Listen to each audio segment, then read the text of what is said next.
Hello, this is Justin Acuna and I will be presenting my data analysis project. I reviewed the data of the following elementary schools within the Etiwanda School District: Grapeland, Lightfoot, Terra Vista, Windrose, Solorio, and Purdue. I chose to focus on Purdue and Terra Vista Elementary. First, we will focus on Purdue Elementary School. I selected this school because its results on the physical fitness test were drastically different from the others. The numbers were a bit more scattered and unpredictable. Let's talk about this school's Smarter Balance scores. 131 fifth grade students were tested at this school, 74 females and 57 males. The students performed better in ELA than mathematics, as there is a greater percentage of students in the standard exceeded and standard met levels for that specific grade subject. Here is the data for Purdue Elementary's physical fitness testing. Let's take a deeper look at these testing results. 73% of Purdue's fifth grade students are in the healthy fitness zone. 18% of total students are in the needs improvement zone for body composition. The boys only had a higher percentage in the upper body strength field.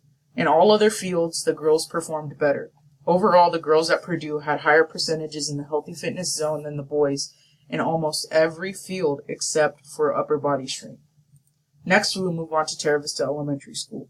I selected this school because it had the highest number of fifth graders, and I felt like it would yield the most diverse results.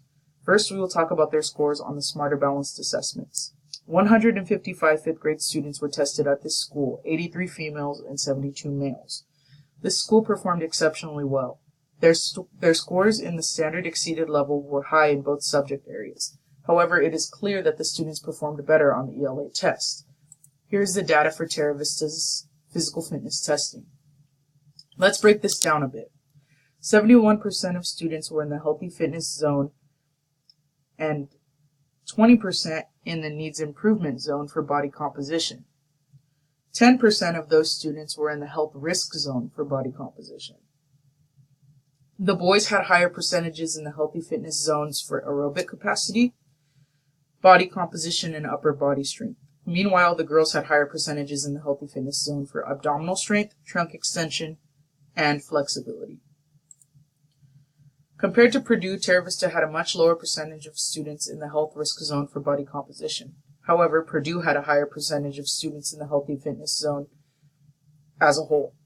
Both schools had fairly high percentages of students in the needs improvement zone.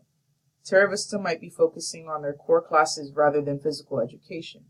While their scores weren't necessarily bad, you can tell they might be putting physical education on the back burner, since their scores on the Smarter Balance estimate.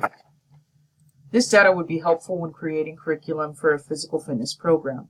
Ultimately, the goal is to increase the scores and decrease the number of students in the needs improvement and health risk zones. Weak physical education programs put students at risk for health issues in the future.